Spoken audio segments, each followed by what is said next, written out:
Hola, ¿qué tal? ¿Cómo están? Buenas tardes. Hoy, 19 de agosto del 2021, me encuentro aquí con el licenciado Gilberto Arturo Hernández, director de la empresa Póliza Jurídica Arrendamiento Seguro, y nos va a compartir el tema de juicios de desahucio. Agradecemos que estén ustedes aquí presentes, formando parte del segundo Festival Web Foro Inmobiliario del Valle de Toluca 2021. Y estamos en agradecimiento a la empresa Suma Inmobiliarios del Estado de México, así como al comité del foro. Estamos agradeciendo que nos hayan incluido en esta participación. El día de hoy el licenciado Gilberto nos va a dar el tema de juicio de desahucio, un tema bastante interesante para todas las personas que dan en arrendamiento su inmueble y que pudieran tener ahí alguna controversia con su arrendatario. Licenciado, gracias. Muy buenas tardes a todos. Gracias a Suma Inmobiliarios y a los organizadores de este foro, este segundo foro inmobiliario. Y bueno, con esta modalidad esperemos que sea todo un éxito y pues entramos en materia. Yo sé que ustedes llevan ya un recorrido con algunos otros conferencistas y vamos a tratar de dejar un nuevo concepto en este tema, un tema bien interesante. Todos los inmobiliarios seguramente han tenido contacto con el tema de arrendamiento, con contratos, con inquilinos, arrendadores, el tema de los fiadores.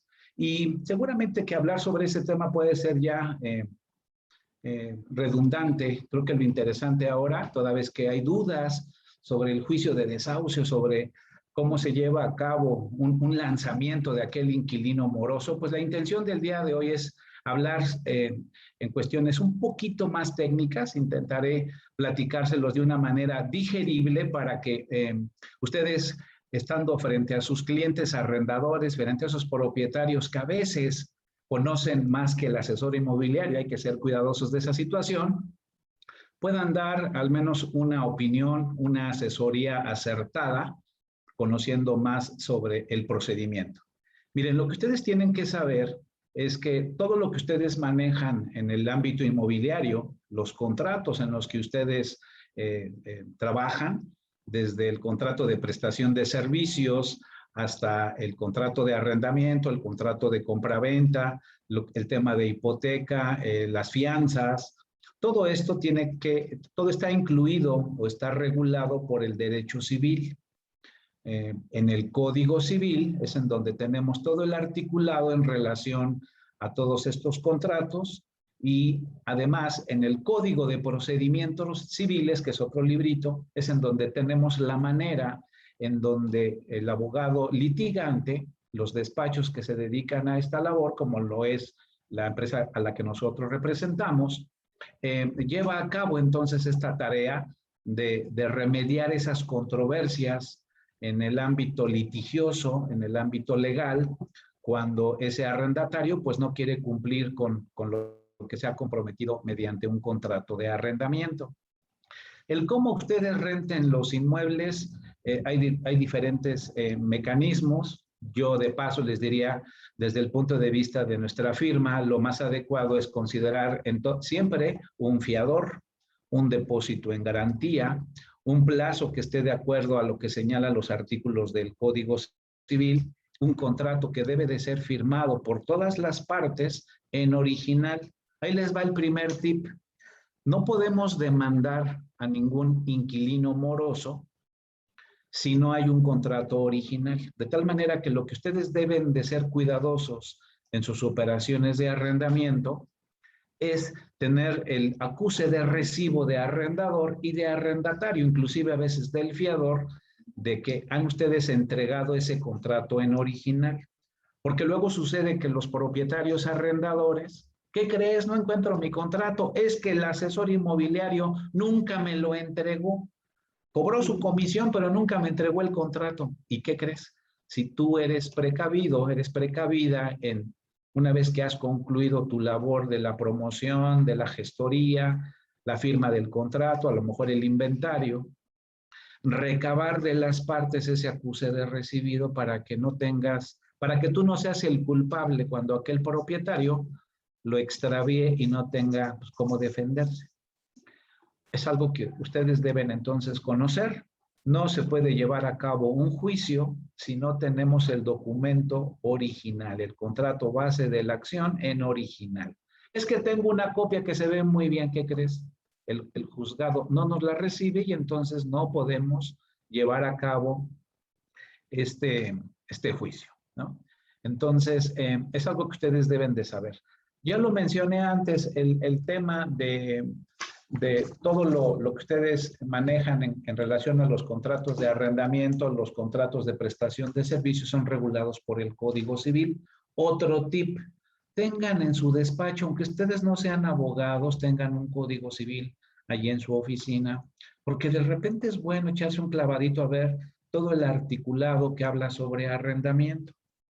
Este Código Civil establece, por ejemplo, en uno de sus artículos, cuáles son las obligaciones del arrendador y del arrendatario.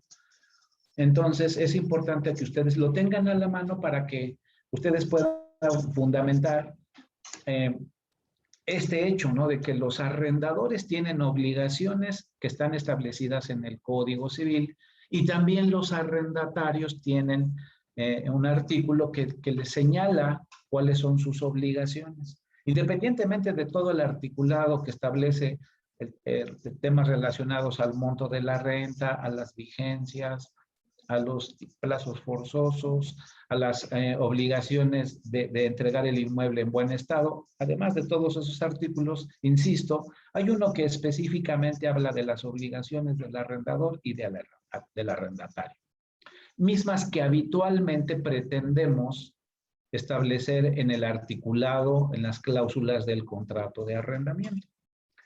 Ustedes lo que tienen que saber es que de repente hay arrendadores, incluso asesores inmobiliarios, abogados, que con el afán de apretar al arrendatario o a su fiador, establecen dentro de este clausulado del contrato algunos supuestos que incluso no están considerados en el Código Civil, es decir, no hay un fundamento legal.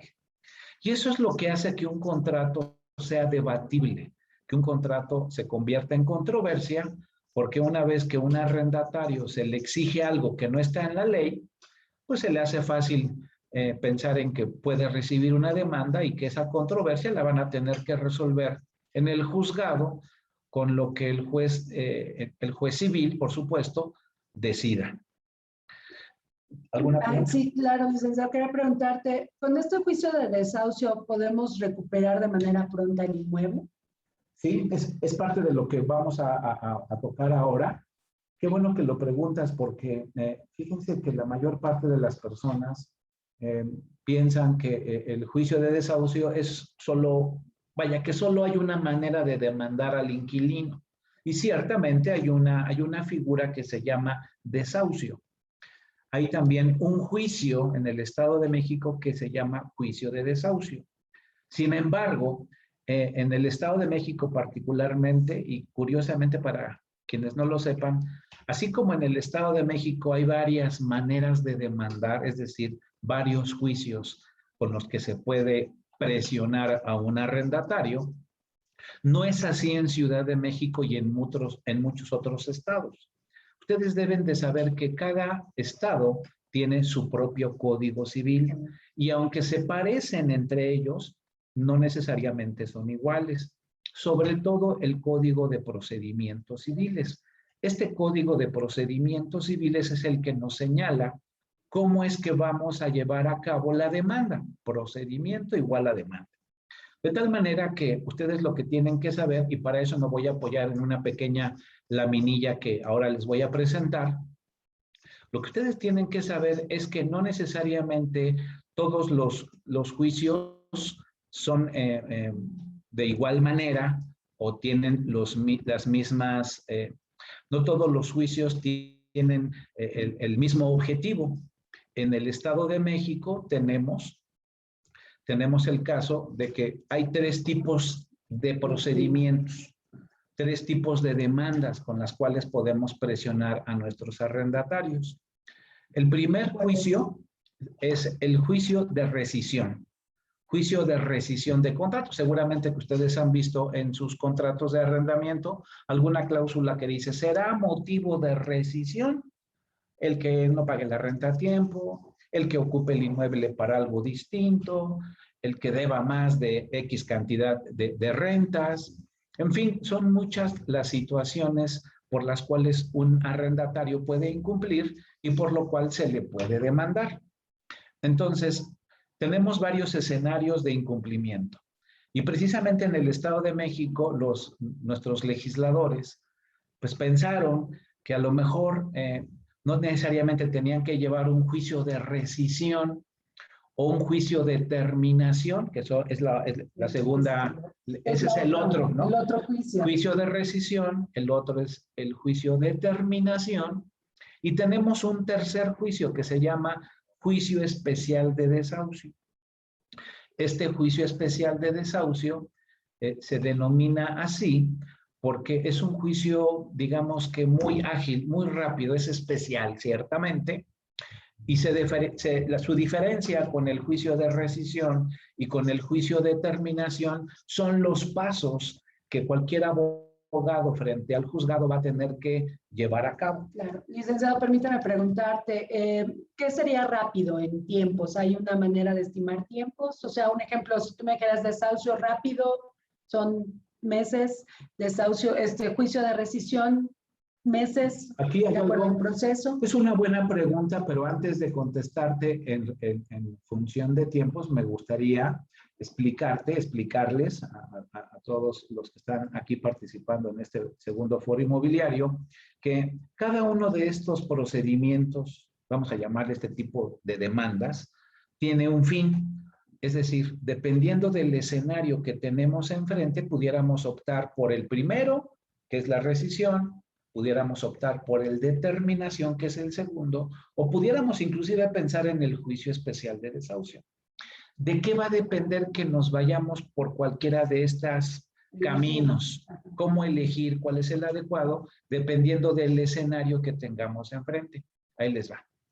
Primero, para cualquier incumplimiento que haya en relación al contrato de arrendamiento, como puede ser el que no paguen la renta a tiempo, el que el inmueble sea utilizado para algo distinto para lo que fue arrendado. Oye, ¿qué crees? Renté una casa habitación y ya la están utilizando como oficina.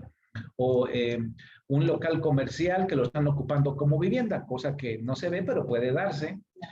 Una bodega que no tenga el uso de suelo específico para alguna actividad y esté siendo utilizado para otra actividad que no esté señalada en el uso de suelo, situación que en el Estado de México es muy cuidada y muy vigilada y de la cual ustedes como inmobiliarios deben de ser igualmente muy precisos. En ese sentido, la recomendación que yo les daría es que cuando ustedes estén elaborando sus contratos de arrendamiento, normalmente tenemos en el gremio inmobiliario la costumbre de decir, ¿tiene uso de suelo? Sí, pero ¿qué crees? Hay diferentes usos de suelo comercial. Hay usos de suelo comercial en donde a lo mejor te permite tener en un local comercial venta de bebida alcohólica y algún otro uso de suelo comercial que no te permita vender bebidas alcohólicas. Entonces, aunque tiene uso de suelo comercial, habrá que ser muy cuidadosos de cuál es el que tiene permitido. Diríamos, la buena labor de un asesor profesional estaría en que al momento de tener o captar la propiedad, revisemos el uso del suelo y los establecimientos que se pueden poner ahí, ¿no? O sea, las licencias de funcionamiento que te pueden otorgar, los giros, es correcto. Okay. Eso es un detalle que hay que ser cuidadosos, ¿no? Y hago un paréntesis porque desafortunadamente en este sentido hay muchos litigios, hay muchas demandas que se llevan a cabo motivados de que el arrendatario, el inquilino, pues no está utilizando el bien para lo que tiene autorizado. Entonces, eso es uno de los motivos por los cuales podemos rescindir un contrato y pensar en utilizar ese camino, el de rescisión de contrato por incumplimiento. El segundo, que ya lo mencioné, que es el juicio de terminación, es precisamente cuando tenemos el escenario en donde un inquilino ya se le terminó su vigencia y sigue dentro del inmueble. No ha querido o no ha podido firmar un nuevo contrato, que sería para un segundo año, vamos a decirlo. Vamos a imaginar el contrato de arrendamiento terminó el pasado 30 de julio, 31 de julio, y hoy ya estamos en agosto y sigue dentro del inmueble y no te da la cara y no te contesta y a lo mejor la renta incluso no pagó la última porque dijo del depósito te lo tomas, situación que además es frecuente que se dé y entonces ya está sobre el tiempo. En ese caso en particular, el que aplica el camino más adecuado es el juicio de terminación. Su nombre lo dice, juicio de terminación, y puede ser demandable ese contrato, ese inquilino, una vez que ha terminado la vigencia, es decir, el 31 de julio, como en el ejemplo que he puesto, tenemos 10 días para demandarle la terminación después del 31 de julio.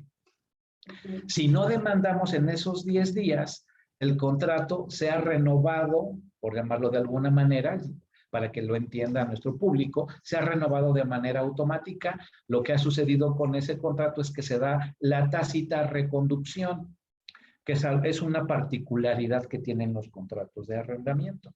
Claro, esta renovación, aunque no la firmen, existe, ¿verdad? Se da. Aunque no se firme un nuevo contrato. Fíjense que esta situación de los contratos de arrendamiento, curiosamente no es para beneficiar a los arrendatarios. Uno pudiera pensar de entrada, caray, pues ese contrato, ¿de qué sirve que le pongamos vigencia si se va a renovar de manera automática por la tácita reconducción? Y entonces, de primera vista pareciera que beneficia al arrendatario, pero no, el objetivo es para proteger a los arrendadores y ahí les va la explicación, poniendo el mismo ejemplo de que nuestro contrato de arrendamiento terminó el 31 de julio. Ya estamos a 9, 10, 11, 12, 15 del mes de agosto y no hemos firmado un nuevo contrato, ya se pasaron los 10 días que hice mención, se renovó, se da la tácita reconducción y entonces tenemos que pensar en demandar por el primer camino, que es el juicio de rescisión de contrato. ¿Cuál es el incumplimiento? El que no firmó un nuevo contrato como se establece en el contrato del primer año. ¿Se dan cuenta cómo las cláusulas van tomando su lugar y van teniendo sentido cuando este supuesto nada menos, como hay otros, se van presentando, ¿no? Entonces, ahí se demanda la rescisión una vez que han pasado los 10 días, ya no demandamos la terminación, sino nos vamos por la rescisión.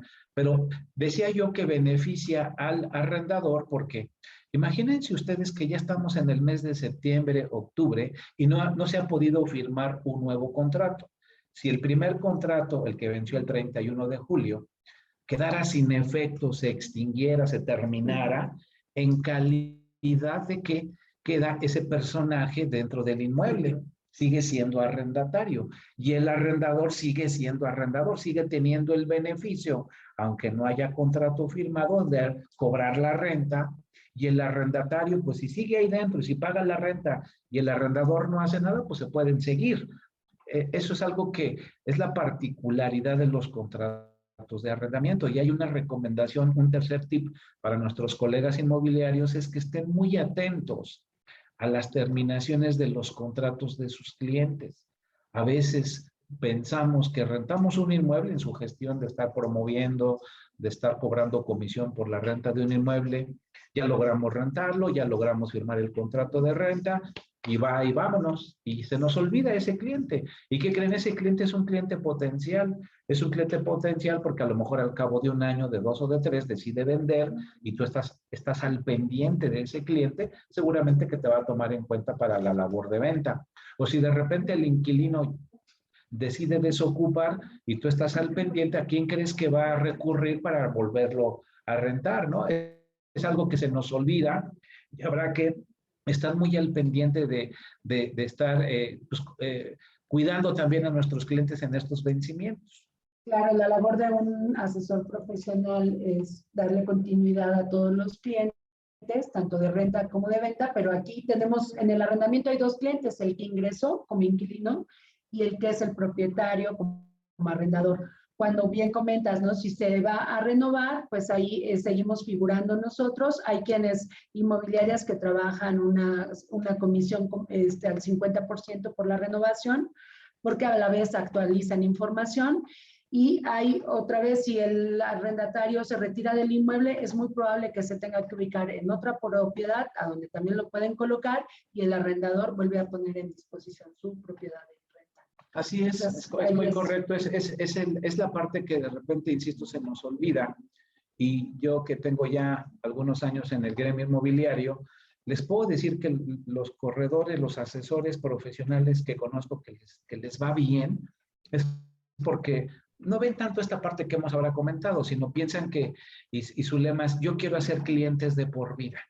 Y entonces, si tú quieres tener un cliente de por vida, pues tienes que rentarle una vez, pero tienes que estar pues vigilando, ya dentro de un mes más se te vence el contrato, vamos a renovarlo, en el mejor de los casos recurre a ti, cobras una comisión, a lo mejor no, pero al final estás al pendiente y ese cliente se va a acordar de que tú te acuerdas de su arrendamiento y de que le estás recomendando hacer bien las cosas, ¿no? Bien. Bien, gracias. Entonces, en el juicio de desahucio, como decías, tiempos y rápido, esta parte lo vas a explicar. Ahora vamos a eso. Ya comenté un poco la diferencia entre el juicio de terminación, que es cuando vence el plazo. Ya hablé del juicio de rescisión, que es cuando se da alguna motivante que pueda, que nos dé cabida a demandar a un inquilino después de hacer quizá una labor conciliadora. Hoy día se está dando mucho la mediación, los juzgados de paz, en donde se hace un llamado a la contraparte y a lo mejor en lugar de involucrarse en un litigio, pueden llegar a alguna situación conveniada, en donde ambas partes queden satisfechas, pero si no, no hay manera de que por esa vía la situación se resuelva, tendremos que entonces recurrir a uno a otro. Ahora, tenemos el juicio especial de desahucio, ya vamos empezando a entrar en materia. Fíjense que este juicio especial de desahucio se le denomina así porque no sigue, como lo dije antes, los mismos pasos que el juicio de rescisión o el juicio de terminación. Y entonces es un juicio que es muy ágil. Es decir, lo voy a platicar de manera breve.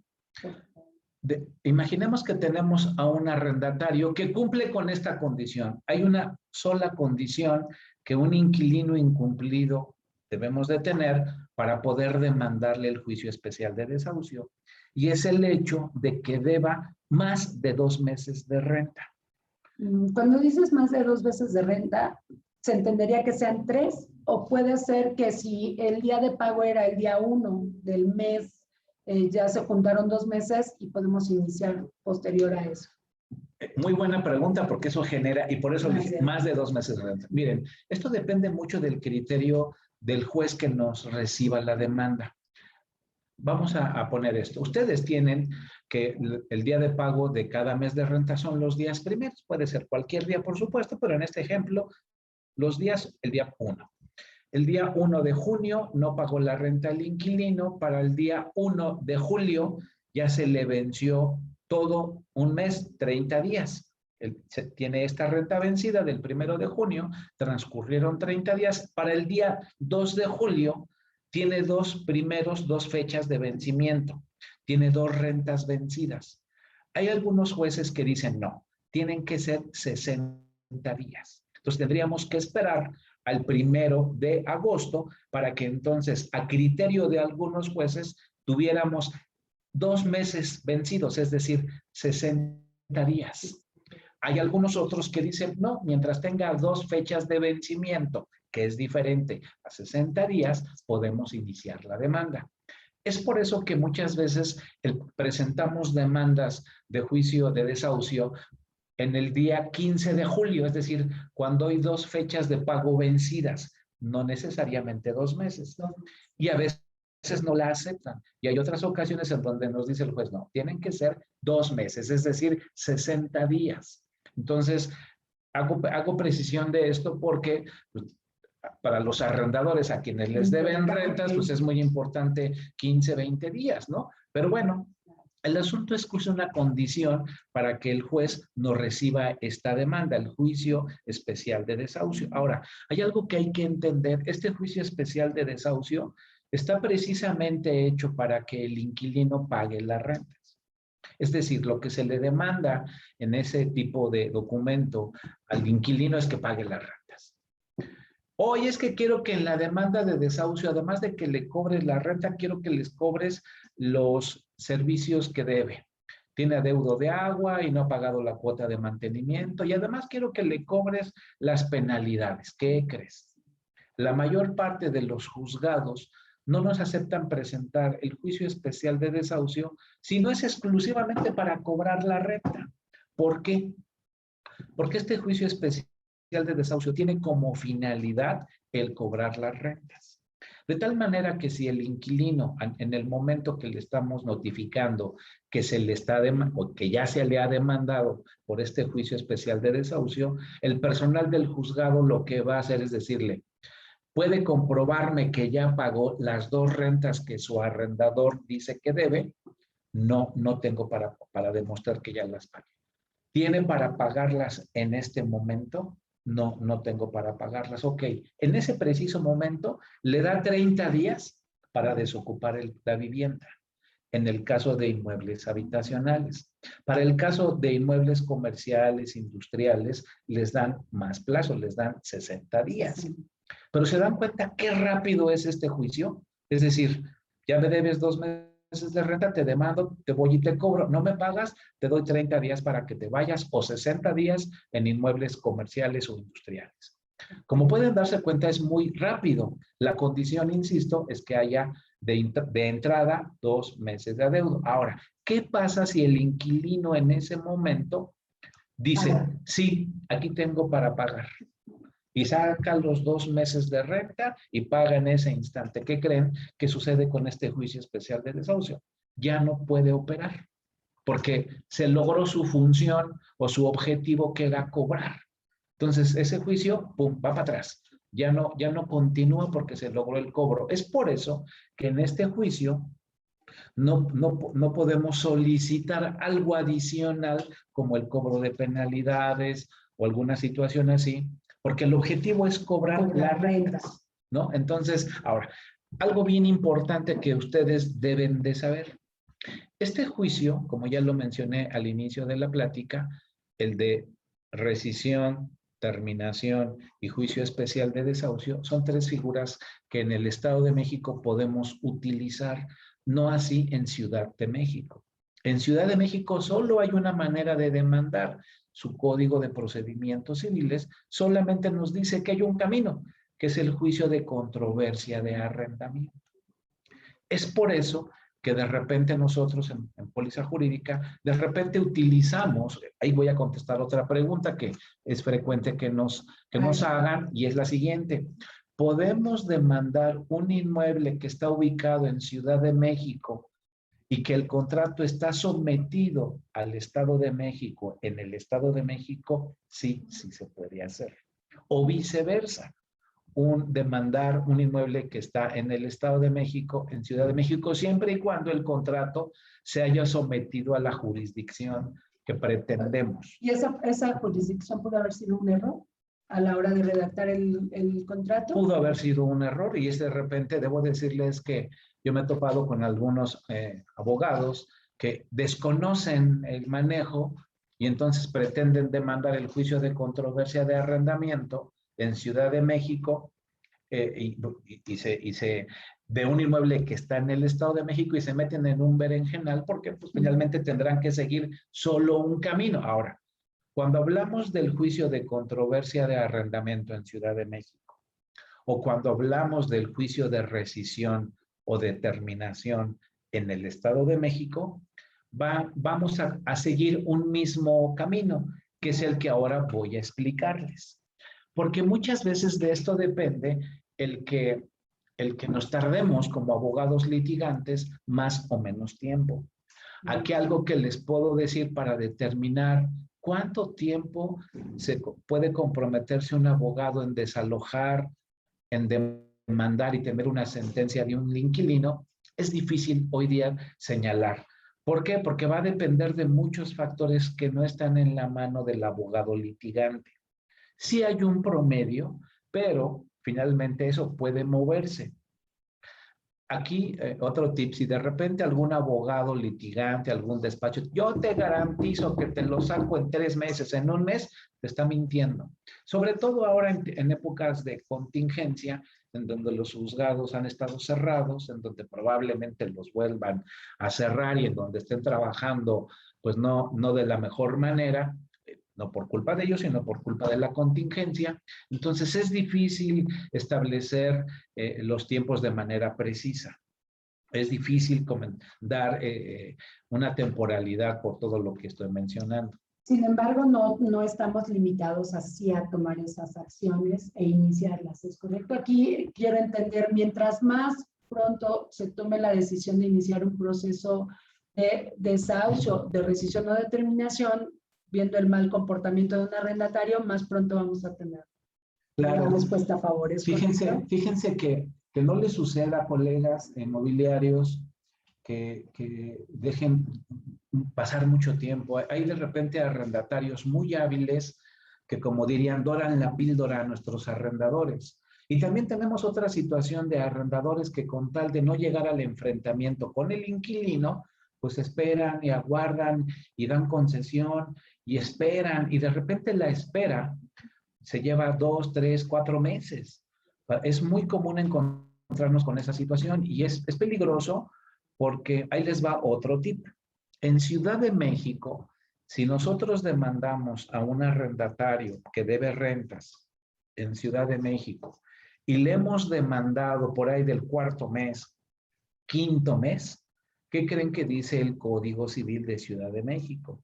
Que los 3 primeros meses se considerarán pagados. De tal manera que si se tarda ese arrendador en reaccionar y demanda a su inquilino, repito, en el 4.º, 5.º, 6.º mes, los 3 primeros meses, ¿qué creen? No los va a poder cobrar.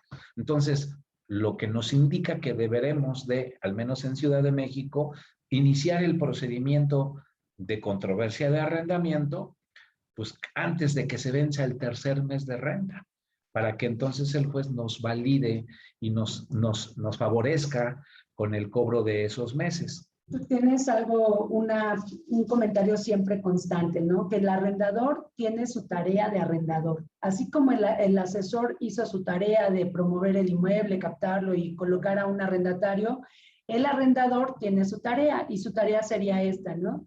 Estar pendiente de que su arrendatario haga los pagos en forma. Si no los hizo en forma, entonces hacerle una llamada para ver qué pasa, y si hay una renuencia del arrendatario a dar el pago, a cumplir con eso, entonces prender el primer foquito, ¿no? Y si eso se repite en el 2.º mes, entonces hacer una acción, ¿no? ¿Es correcto? Sí, es correcto. Y fíjense que en ese sentido les voy a dar un consejo, colegas inmobiliarios. Es que muchas veces a ustedes les han encomendado el promover el inmueble. Quiero que me rente mi inmueble, mi bodega, mi local, mi departamento. Y ustedes hacen lo que habitualmente hace un colega inmobiliario, que es ir al inmueble, dar una opinión de valor de cuánto se puede rentar, colgar el rótulo, poner publicidad en todos los medios y portales que hoy tenemos en los medios publicitarios de Internet. Y una vez que tienen al cliente, pues llevar 1 o 3 o 5 o los que sea necesario con el fin de encontrar al adecuado, que cumpla los requisitos, elaborar un contrato de renta, hacer una investigación, quizá contratar una fianza o contratar una póliza jurídica, y entonces llegar a la firma, hacer un inventario, entregar el inmueble y ya firmamos, ya cobramos, vámonos. Pero a los 2, 3 meses te llama el propietario: oye, es que tu inquilino, como si fuera su vecino, si fuera su hermano, tu inquilino me está quedando mal. Y entonces ustedes empiezan con el afán de no quedar mal con el propietario, pues empiezan a hacer esas gestiones de las que precisamente estás hablando, y a veces no se hacen bien, a veces no se hacen con el argumento adecuado, y entonces, lejos de ser algo bueno, resulta ser algo malo, porque quedas mal tú como inmobiliario, el proceso se queda atascado, porque finalmente el inquilino, cuando no le damos el argumento adecuado, pues dice: no sabe, me voy a aguantar, me voy a esperar, y entonces todo queda mal. y entonces tú en tu arrendamiento no hiciste un buen papel. Ahí el consejo radica en que ustedes marquen la línea. Ustedes cuando son promotores, gestores de negocios de arrendamiento, marquen su línea. Aquí termina mi chamba. A partir de ahora, si usted tiene problemas con su arrendatario, que esperemos que no, puede llamarme, pero yo le voy a canalizar con el despacho adecuado para que nosotros nos encarguemos de esa parte y no tengas tú que verte involucrado o quedar mal. Tú cumpliste con la parte que te toca. Ahora, si vas a hacer labor de cobranza, pues cobra la administración, ¿no? Que es un tema que también es interesante, la administración de inmuebles. Pero bueno, esto solamente es un tip para que ustedes tengan muy claro hasta dónde llega su labor y no se metan en problemas y entonces los juzguen o los mal juzguen por no completar algo que no les compete a ustedes. Dejen a los profesionales hacer esa labor. Bien, volviendo al tema de las demandas y de los procedimientos, les decía yo que vamos resumiendo. Ciudad de México tenemos un juicio que es controversia de arrendamiento y solamente de esa manera. En el Estado de México tenemos 3, vamos a repetirlas: rescisión de contrato, terminación de contrato y juicio especial de desahucio. Podemos someter, como lo dije antes, un arrendamiento en Ciudad de México a la jurisdicción del Estado de México. Es válido, a mucha gente no le parece correcto, pero es válido. Igual a la inversa. Ahora, vamos en esta presentación, son 3 hojitas, voy a intentar explicarles todo el proceso que se lleva a cabo, sobre todo para que ustedes puedan considerar la pregunta que nos hacías hace rato, Gloria, los tiempos. Y se van a dar cuenta que de repente, pues los abogados, ciertamente hay algunos chambones que dejan la labor a medias y que no van al juzgado, se les pasan las fechas, pero quienes llevan el juicio de manera correcta y puntual, a veces no depende mucho de ellos el tiempo que se lleve, porque como se van a dar cuenta, pues no dependemos de terceros. Primero, una vez que tenemos el incumplimiento y que el arrendador sabe, está consciente de que va a tener que cruzar este camino y va a tener que tener paciencia y va a tener que amarrarse bien para enfrentar. Yo siempre he dicho que en un juicio es un pleito. Y como en todos los casos, en un pleito no hay ganador, los dos son perdedores, ¿no? Un juicio sería mejor no tener controversias, no tener demandas, no tener juicios, pero a veces las situaciones nos obligan a. Lo importante entonces es que los arrendadores, ustedes pueden hacer conciencia de que el enfrentarnos a un juicio puede llevarles dolores de cabeza, van a tener que darse en muchos casos la vuelta al juzgado para diversas diligencias y vamos a explicarlas. Lo primerito es que hay que presentar nuestra demanda en el juzgado civil que corresponda, que hayamos señalado en el contrato de arrendamiento. Normalmente se presenta nuestra demanda con contrato original, ya lo comenté antes, y se agregan un par de copias para efectos de poder tener ellos cómo notificarle a nuestro arrendatario y tener entonces lo que le llamamos copias de traslado. Se estila manejar, inclusive así con esas copias, llegamos a la oficialía de partes en donde nos ponen la fecha, el día en que fue recibida la demanda y ahí corre, ahí empieza la carrera.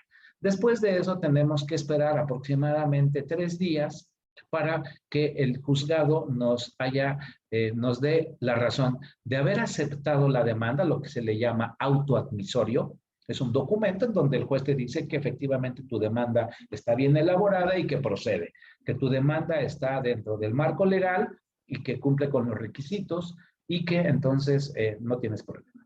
Puede ser el caso en donde te desechen la demanda, en donde te digan, ¿qué crees? En el caso de que pretendamos iniciar un juicio especial de desahucio antes del plazo que ya comenté, pues nos van a desechar la demanda. O que estemos demandando una situación que no le compete al juzgado. Voy a poner un ejemplo. Oye, fíjate que el licenciado que queremos demandar al inquilino porque resulta que no está pagando las cuotas de mantenimiento. O resulta que queremos demandarlo porque en el condominio deja su camioneta mal estacionada. Cosas de ese estilo que yo les llamo de manera muy general, un me sacó la lengua. Es decir, no son suficiente, no son materia del juez civil para ventilarlo y tenemos que recurrir a otras instancias. Y tampoco son materia del juicio de desahucio. Tampoco ¿no? son materia del juicio de desahucio. Eso no lo podemos ahí solicitar, como decirle al juez, oiga juez, el vecino no estaciona su carro correctamente, mi inquilino, entonces quiero que se vaya de la casa. Esa parte no se maneja en el desahucio. Aquí lo que hay que también aclarar, que ahora que lo has comentado, es el juicio de rescisión y juicio de terminación, al finalizar, al tener una sentencia, podemos tener en dicha sentencia un ordenamiento del juez que diga que el inquilino tendrá que desocupar el inmueble. Y si bien es cierto, no nos fuimos por el camino del juicio especial de desahucio, vamos a tener quizá un mismo resultado, que es que el inquilino desaloje el inmueble, ya sea por la buena o ya sea por la mala. Cuando me refiero por la mala es que tengamos que forzarlo con uso de la fuerza pública, llevar policías, romper cerraduras. Es decir, podemos tener ese mismo escenario de desalojar a un inquilino por la vía de una rescisión o por la vía de una terminación. El juicio especial de desahucio implica, ¿me pagas o te vas? En estos dos no, porque pueden ser otros los incumplimientos, no necesariamente el que no haya pagado las rentas y tener como consecuencia final el que desocupe el inmueble. Bueno, una vez que tenemos presentada la demanda, en 3 días hemos recibido o recibiremos el auto admisorio, el auto que desecha nuestra demanda por no tener los argumentos necesarios o que nos previenen. ¿Qué es que nos previenen? Oye, fíjate que en tu demanda pusiste un nombre, situación que evidentemente se da en abogados que no son cuidadosos de su trabajo, y bueno, ¿qué crees? Tu demanda pone un nombre y en el contrato de arrendamiento hay otro. En tu demanda me estás poniendo un domicilio y el contrato de arrendamiento señala otro. Me estás poniendo un monto de renta en tu demanda y resulta que el contrato de arrendamiento señala otro monto de renta.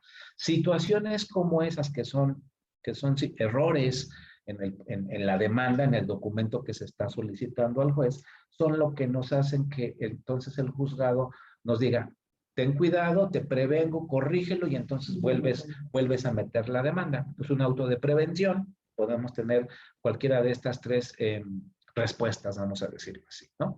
Entonces, después de esto sigue el emplazar. ¿Qué es el emplazar? Decirle al demandado, al inquilino incumplido, pues que está demandado. Él tiene el derecho a saber que evidentemente hay un juicio en su contra para que él se defienda. Entonces, ese emplazamiento, dependiendo de la agenda del notificador, es en donde empezamos a batallar con los tiempos de los juzgados. Ahí ya vemos la agenda del ejecutor, ¿verdad? Es un ejecutor. Notificador. Ahí, en algunos juzgados, sobre todo en el Estado de México, ya se establece, hay un pool de notificadores en donde dependiendo del juzgado del que uno provenga, pues van así como si fueran Uber, van formados y van saliendo, ¿no? Entonces, dependerá de la agenda de este notificador.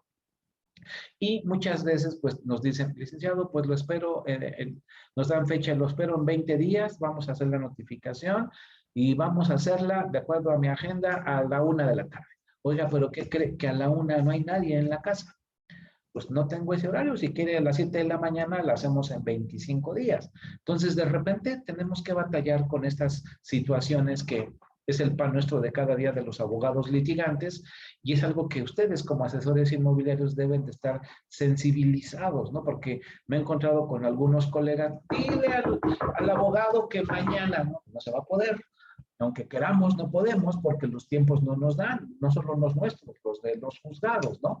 Y entonces algo que ustedes deben de saber y deben de también, pues, hacer conciencia a sus clientes. Bien, en este emplazamiento se hace el requerimiento de pago, en algunos casos inclusive puede llegarse un embargo y tendremos que esperar una vez que sea notificado que el demandado pues conteste. Él tiene un plazo para contestar de 9 días, es decir, vayan sumándole los días que se van aquí venciendo, vaya, en donde el arrendador pues no tiene su renta, en donde a lo mejor la renta que utiliza es para pagar a su vez la hipoteca o para pagar algún otro compromiso y pues se van sumando, ¿no? Y una vez que ya se vence ese plazo, pues tiene un periodo de 5 días para que se dé esa contestación y una vez que ha contestado, pues viene el periodo del juzgado para dar vista de que recibió dicha contestación. Este plazo que marcas aquí de 5 días es el que le otorgan al arrendatario, ¿verdad? Una vez que nosotros o que el juzgado le emplazó, el arrendatario todavía puede hacer su demostración, ponerse al corriente. Tiene 9 días para armar su contestación, si es que la hubiera, y después de esos 9 días, el juzgado tiene 5 días para darnos la razón de que ya recibió dicha. Tiene un plazo de 5 días, después de los 9 días que les da la ley, 5 días para presentar la demanda. Esto es para equilibrar, por decir, digo, obviamente todas las partes tienen sus derechos, ¿no? El arrendador tiene el derecho de demandar y el arrendatario tiene el derecho de defenderse, y así es esto, ¿no?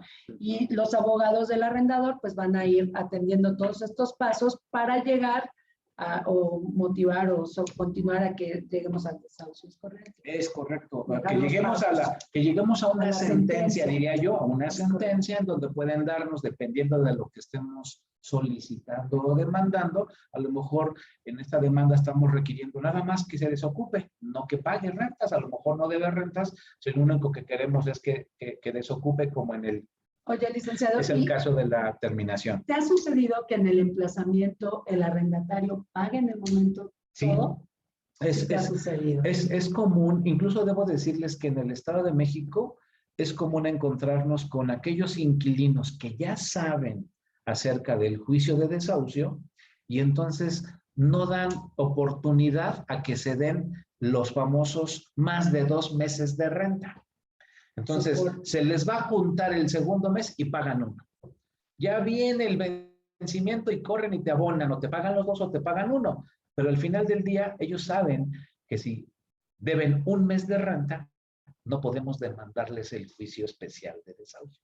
Entonces, es algo que los que saben, o a lo mejor aleccionados por sus abogados, pues van jugando este juego, ¿no? Entonces, es algo que también pasa. Ahora, con esta exposición tuya, entonces la idea sería llegar al arrendador y que el arrendador también se ponga hábil, ¿no? O sea, que también sepa qué es lo que va a pasar y cómo poder atenderlo correctamente para que el arrendador no se vea afectado en tiempos y en dinero, ¿no? Y quizá en tiempos, obviamente, el arrendador, y muchas veces hay que hacer conciencia en estos procedimientos a los arrendadores, a los actores, como se les denomina en términos de demanda, que sean cuidadosos, que no lleguen a negociar algo por el ladito. Es que ya vino mi inquilino, mira, ya le recibí, le firmé. No, aguas.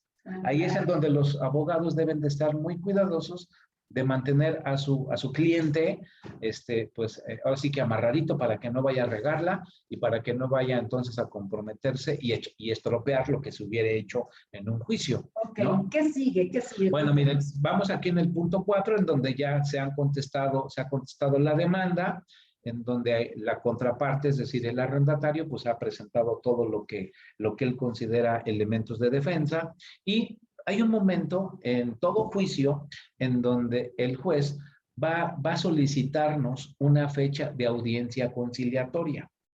Esta audiencia conciliatoria es un evento que por ley se debe de dar con el afán de que las partes puedan llegar a una comunión, a un convenio que satisfaga a ambos, de una manera, como lo dice, audiencia conciliatoria, de una manera conciliada para los dos, y entonces se pide fecha para esta audiencia conciliatoria. Estos pasos, insisto, no se dan, o pocas veces se dan, en el juicio especial de desahucio. Este es el camino largo, vamos a decirlo así. Entonces, una vez que tenemos solicitada o que el juzgado nos ha dado una audiencia conciliatoria, pues tenemos que pasar por esta audiencia conciliatoria. Es cuando de repente te encuentras con que, oye, pues tengo que ir a una audiencia, las famosas audiencias, tengo que ir a una audiencia ya con mi abogado, a ver si la contraparte se presenta y a ver qué me propone. Hay veces en donde los demandados, sabedores de que no tienen nada que proponer, simple y sencillamente no se presentan.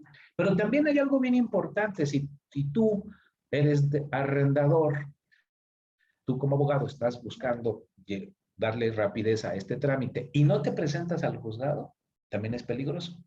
O sea, que no presente el arrendador no se presente, pues sale contraproducente, porque entonces eso puede hacernos incluso perder tiempo, perder un juicio porque no se presenta en esa audiencia, no hay interés, ¿no? Es lo que te iba a decir, el juez puede decir, hacia el señor arrendador no le interesa presentarse y cumplir con mi trabajo, pues pueden tomar una decisión de contestar o de Hay argumentos legales para que esto no suceda, pero lo comento porque a veces, y debo decirles en esto, dentro de los tips que ustedes tienen que llevarse esta tarde, el día de hoy, es que ustedes deben aconsejarle a sus clientes que en este tipo de situaciones legales sean puntuales, que lleguen antes. Ya ven que el mexicano somos especiales. Ay, solamente llegué 10 minutos tarde. Pues, ¿qué crees? 10 minutos tarde el juez, el secretario que está ahí en el juzgado ya tiene esperando a los otros y va para atrás. Entonces, en eso, sean muy puntuales. Recomiéndenle a sus clientes como asesores que lleguen antes, ¿no? Este comentario tuyo, licenciado, me hace preguntarte algo. ¿Qué sucede cuando los arrendadores no están radicando en la ciudad, en la misma ciudad donde está el inmueble de renta? Bueno, finalmente, en algunas, sobre todo en este juicio, en rescisión y terminación, en algún momento va a ser muy importante, y también en el desahucio, porque al momento de hacer el cobro se requiere que el que esté haciendo ese cobro del que ya hablé antes sea el actor. Entonces, si no puede acudir, pues tendrá que mandar de manera previa un poder para que alguien en su representación pues pueda hacerlo. Y además el poder deberá exhibirse en el juzgado, de preferencia con anticipación. Hay algunos secretarios que de repente, no, pues si no vino su actor, su demandado, su actor, pues el que está demandando, es que aquí tengo el poder, no, pues tiene que sacar nueva fecha. Okay. Entonces es preferible preverlo, ¿no? Aquí regresamos al punto donde, al inicio de tu plática, donde decías, cada demanda hay que analizarla y entre esos análisis estaría esto, ¿verdad? Tienes tiempo, puedes salir de tu trabajo, puedes presentarte en la mañana o en la noche, o sea, porque creo que es esa parte, ¿no? Creo que es algo que ha detenido o podría detener el buen avance, el buen ritmo de un juicio. Sí, muy correcto lo que comentas y esto me hace recordar algo interesante que también es un tip para ustedes, colegas inmobiliarios. Muchas veces pensamos que el propietario de manera forzosa tiene que ser el arrendador. Y eso no dice nuestro Código Civil. Es decir, no necesariamente el propietario tiene que ser el arrendador. ¿Puede ser otra persona? Sí. Oye, pero ¿cómo? El Código Civil habla de que persona que esté facultada. Pero ¿cómo me faculta? ¿Qué crees? El Código Civil no dice, de tal manera que puede ser mediante un contrato de prestación de servicios, puede ser mediante un poder notarial, por supuesto, puede ser verbalmente también. Voy a poner un ejemplo de una situación que seguramente ustedes o han vivido o van a vivir. Resulta que tenemos la señora ya mayor, la mamá grande diríamos, que tiene su casa y se fue unos meses que se convirtieron después en años con la hija que vive en McAllen, vamos a poner. Es que mi hija está allá en McAllen y me invita a que me vaya, ya me gustó y ya me quedé. Y resulta que el inmueble que está arrendado acá, pues no tomaron en cuenta eso y pensando que ella es la única que puede firmar, obligaron a la mamá que firmara el contrato de arrendamiento. Ahora que hay problemas con el arrendatario, tenemos que mandártela a la señora. Eso se puede solucionar bien sencillo, con un poder notarial, con anticipación, o todavía de una manera más fácil. Mamá y o indistintamente hija, la que está aquí, o el hijo que está acá. Desde que se inicia el contrato, desde que se elabora el contrato. Así es, porque puede haber más de un arrendador. En este caso, la mamá y otra persona más, sí. Puede ser que ambos firmen, mamá e hija, obligamos a las dos, aguas. Fíjense cómo la redacción es importante. Mamá y o indistintamente la hija, o y o indistintamente el hijo. Puede ser que haya tres personas, si no puede uno, puede el otro. La mamá está allá, no la molestamos, mientras las firmas de estos tres personajes aparezcan en el contrato y se señale y o indistintamente. Porque si no, si le ponemos y luego otra y obligamos a los tres. Unimos, ¿no? Los unimos. Entonces, tienen que estar presentándose los tres al mismo momento. Entonces, detalles como estos son los que un buen asesor inmobiliario debe de saber para poder recomendarles. Otra recomendación que hoy aplica. tenemos muchos asuntos en nuestra empresa de arrendadores que con el tema de la pandemia, con el tema del COVID, pues los hemos perdido, se han ido, han muerto, y entonces tenemos ahí un hueco porque pues, no hay arrendador. ¿Y qué crees? El arrendatario ya se enteró y ya dejó de pagar la renta. Entonces tenemos que iniciar toda la mecánica para hacer que alguien haga la gestión, ¿no? Entonces podemos solventarlo. Pongan al papá, a la mamá, ya mayores de edad, susceptibles de enfermarse, no necesariamente de COVID, y o indistintamente alguien más, para que si no es uno, es otro. Entonces es algo que a veces nos falta la habilidad por no conocer de aconsejar. Es en donde como inmobiliarios nos convertimos en asesores y no en enseñacasas. Aguas. Aquí lo importante es que ustedes, entre más conozcan, más van a poder asesorar a sus clientes. Es romper el estigma de que una es solo el propietario puede firmar como arrendador, es romper esa parte. Y dos, es no porque está firmando un contrato de arrendamiento, ese segundo arrendador se convierte en dueño o propietario del inmueble, ¿no? Para romper como esos clichés que existen en el ambiente, una familiar y la otra en el ambiente inmobiliario, ¿no? Los asesores tenemos que crecer y abrir este panorama y sugerirles, oye, si el dueño propietario radica en otra ciudad, ¿por qué no mencionas a un familiar o a alguien que le faculte que radique en este mismo lugar, ¿no? Ahora sí que de tu pregunta nacieron varios supuestos que creo que pueden ser útiles para acá, para el gremio inmobiliario, ¿no? Licenciado, permítame comentarte que son temas que luego no se hablan, que ahorita viendo el juicio y cómo vas con tus pasos, para que se lleven esos pasos y lleguemos a una respuesta rápida, pues bien dijiste tú, hay que analizarlo antes de iniciar la demanda, pero también habría que analizarlo desde que empezamos a promover el inmueble, ¿no? Es correcto saber prever situaciones que pueden a futuro generar problemas, sobre todo en un juicio, ¿no? Sobre todo en una demanda. Algo que también es importante ahora que has mencionado esto es el tema de las firmas. Ustedes lo que no pueden hacer como asesores inmobiliarios es confiar. Es que el inquilino se llevó el contrato porque dice que su mamá está enferma. ¿Tú qué sabes? Porque ya nos ha pasado. Oiga, ¿ustedes validaron que esta firma era de la fiadora? No. Se lo llevó el inquilino y nos trajo firmado. Pues, ¿qué creen? Dice la fiadora que nunca firmó ese documento y que esa no es su firma. La desconoce. La desconoce. Entonces, ¿para qué? Lo que un buen asesor inmobiliario debe de hacer como una tarea, para mi gusto, indispensable, parte del servicio es validar las firmas, que en su presencia el fiador, arrendador, arrendatario, en la cantidad que fuera, firmen. Y ahí les va otro tipo, si de repente nos encontramos con alguien que se encuentra, es que, ¿qué crees? Se rompió la muñeca y no puede firmar, es que, ¿qué crees? Pues ya anda malito, no puede pues, poner bien su firma. Ya no queda igual que la credencial. Ya no basta con que tengan una huella digital nada más. La huella digital, y ahí está la huella y vámonos. No, esa huella digital sola de nada sirve. Aquí lo que hay que manejar cuando haya una huella digital de cualquier persona es poner testigo a ruego y entonces firma esa persona. Imaginemos que tú vas a firmar con tu dedo digital, pones tu huella y yo, Gilberto Hernández, voy a poner testigo a ruego Gilberto Hernández García y pongo mi firma al lado. Es decir, yo estoy validando que esa huella digital es tuya. Y no solo que es tuya, sino que la hiciste consciente y que la hiciste con todas las de la ley, literal, ¿no? Entonces, es algo que todo inmobiliario debe de saber, porque a veces son pequeños detalles que pueden hacer una gran diferencia en un juicio. Y entonces, contrato puede ir firmado, a falta de firma puede ir la huella con la firma del testigo a ruego, y esto tiene la validez suficiente. Así es. Sí, tiene peso esa huella digital, ¿no? Para efectos legales. Bien, bueno, pues continuemos con tus pasos. Otro tema, otro tip, que veo que estás ahí haciendo un resumen, lo cual está muy bien para que tengamos este resumen de tips, es, hoy día se estila mucho con el tema de la contingencia, las firmas, las huellas digitales, las huellas a distancia.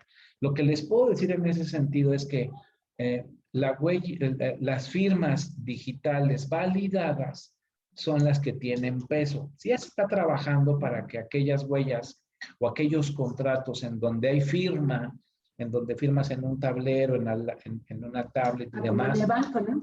tengan validez, oye, para efectos civiles, para efectos de juicios de arrendamiento, de compraventas, de hipotecas, lo que vale son las firmas electrónicas validadas, es decir, en donde la persona que firmó a distancia tiene su liga del SAT, su fiel, su firma fiel. Esas son las que verdaderamente son efectivas. No se confíen en firmar contratos en donde sean firmas electrónicas simples, tienen que ser firmas electrónicas validadas. Insisto, ya está habiendo cambios, pero mientras no lo tengamos todavía más ya bien sustentado, no nos confiamos. Bien, entonces tenemos aquí que una vez que tenemos esa audiencia conciliatoria en donde puede haber un arreglo o no lo hay, entonces ya viene un periodo en donde se presentan todo el desahogo de alegatos, es decir, este es un paso en donde una vez que se ha dado la audiencia conciliatoria y no hubo un arreglo, tenemos que continuar con el juicio, ¿no? Y entonces en este periodo vamos a presentar, como en un resumen en los juicios de televisivos, de series, vamos a hacer un resumen en donde uno y el otro sacan todos sus argumentos, todas las evidencias, y se da este periodo en donde el juez va a retomar todo lo que hasta el momento se ha venido suscitando, y entonces vamos a tener que se da el periodo de ofrecimiento de pruebas y de desahogo de las mismas. Entonces, en este modo de resumen, tenemos todavía 3 días más en donde el juez, una vez que hayamos complementado toda esta información, va a analizar el juicio, todo el expediente, y al cabo de 15 días nos va a dar la sentencia. ¿Sí? Entonces, ese es el resumen el fin último de todo el juicio, el tener una sentencia por parte del juez civil en donde nos va a decir, pues, qué es lo que él ha dado, a quién le ha dado la razón de alguna manera. Yo lo que les debo también de explicar ahora que estamos en esto y hablando del término desahucio es que la única persona que tiene la investidura para ordenar el lanzamiento, la desocupación de un inmueble es el juez civil. No hay otra persona que pueda desalojar a un inquilino.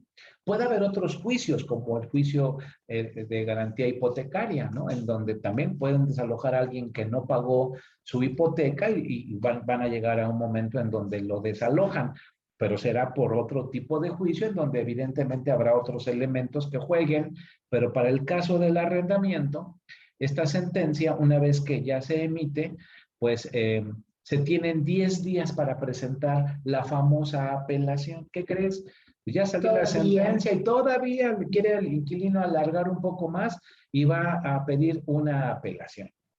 En este término debo decirles que hay apelaciones en donde el juez puede otorgar con efectos suspensivos. Es decir, una vez que en su sentencia manifestó la desocupación del bien, el juez puede decir, la contraparte puede solicitar una apelación. Es decir, no estoy a gusto con esta sentencia, vámonos a tener que ir a otra sala, que son especiales, ya no es el mismo juez, sino otra área, para que se entienda, en donde ahí se va a revisar la sentencia, se va a revisar todo el juicio y pudieran dar algún veredicto distinto al que el primer juez ha manejado. Hay algunas veces en que esta sentencia original, la primera, se da con efectos suspensivos o sin efectos suspensivos. ¿Qué quiere decir esto? Ok, tú puedes apelar, pero el desalojo se va a llevar a cabo. A lo mejor pudiera haber algún cambio en el monto de las rentas, en el tema de los servicios, pero normalmente un abogado, pues medianamente bueno, pues va a pedir que esta apelación, si es que lo hubiera, o esta sentencia salga sin efectos suspensivos. Eso es algo que se promueve por parte de las acciones del correcto, abogado. Así es. Bien, una vez que tenemos esa apelación, pues podemos tener otra vez otra sentencia, otra vez la resolución de esa apelación, y bueno, pues ahí termina el proceso que habitualmente se lleva en un juicio. como si ustedes llevaran la sumatoria de los días, de manera natural, tendríamos un conteo de días que pues a veces no nos dan lo que algunos despachos o abogados ofrecen. 30 días, ¿no? Pues ¿qué crees? Eso no lo vas a poder conseguir porque los tiempos no nos dan, ¿no? Entonces, algo que ustedes deben de tomar en cuenta. Licenciado, una pregunta aquí. El arrendatario, para que haga todos estos pasos que contesta, o sea, digo que está en su derecho, pero que en algún momento ese derecho puede hacer largo el juicio, ¿no? Quiero entender, si hay arrendatarios que sí contratan a un despacho y se defienden, y hay arrendatarios que pues al final dicen, bueno, ya cumplí como con ganarme tiempo y me retiro, ¿no?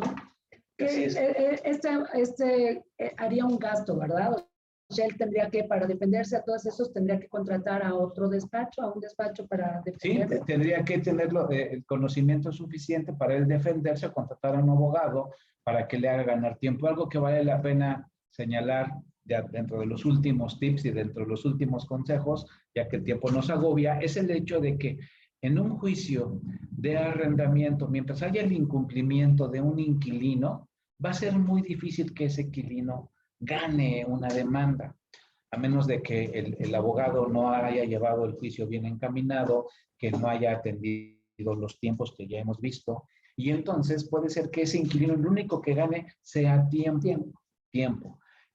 Hoy la ley, el código, los juzgados, ya no son los juzgados de hace 10 años, en donde un juicio se llevaba muchos años. Hoy ya no están así. Ciertamente ha habido cambios y ha hecho que estos juicios, no tan rápido como quisiéramos, pero de alguna manera fluyan más que lo que algunos años Entonces, atrás. podríamos recomendarle a los arrendadores que hagan su tarea de llevar un arrendamiento en seguimiento para que a la primera tema de alerta de atrasos, pues sí es conveniente iniciar con el juicio. Como bien dijimos, se analiza sobre qué vía utilizar, y si no das por la juicio del desahucio, bueno, pues lo que se va a lograr de manera pronta es la recuperación del inmueble para que aquel que debe ya no esté ocupando la propiedad, que es como la primera afectación, ¿no? Como sí, que el arrendador dice, ocupan mi propiedad, pero no me dan dinero, entonces prefiero recuperar mi propiedad para yo poder continuar. Y en ese sentido, ¿no? Y haciéndonos un poquito de comercial, la realidad es que empresas como la que representamos, Póliza Jurídica, es lo que hace que finalmente todo este viacrucis para muchos arrendadores, pues ya no les cueste, que haya prevención para que no pase o suceda en un porcentaje muy bajo, y entonces reciba durante todo el arrendamiento una asesoría y sepa cómo reaccionar ante cualquier incumplimiento, así como nuestros colegas inmobiliarios. Supongo que el tiempo nos agobia, no me resta más que agradecerles. Yo soy el licenciado Gilberto Arturo Hernández García, director de Póliza Jurídica. Tenemos 28 oficinas a nivel nacional, desde Monterrey a Quintana Roo. Tenemos, por supuesto, una oficina acá en Querétaro, y les vamos a dar ahora nuestros datos para que, si ustedes gustan estar en contacto con nosotros, recibir alguna asesoría, no olviden que la política de nosotros, la mística de nuestra empresa, es no vender pólizas. Curiosamente, es hacer sinergia con ustedes y hacer equipo con ustedes, los inmobiliarios. Lo demás llega por añadidura.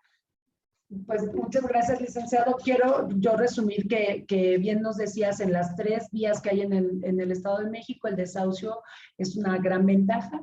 Podemos recuperar prontamente el inmueble, y quiero comentarles a ustedes, compañeros, que nosotros, como representantes del Valle de Toluca y beneficiados de este juicio de desahucio, pues lo que estamos buscando es darle a los arrendadores una herramienta que no tenga un costo en el inter del año, porque ya está prepagado, y que puedan utilizar nuestros servicios jurídicos para, de una manera pronta, recuperar su inmueble. Nosotros los vamos a representar, bueno, los vamos a llevar de la mano, a guiarles, a acompañarles, para que en todos los pasos estén debidamente asesorados, atendidos, y se trabaja de una manera pronta en este se maneja de una manera pronta la recuperación del inmueble, que ese es el objetivo primordial.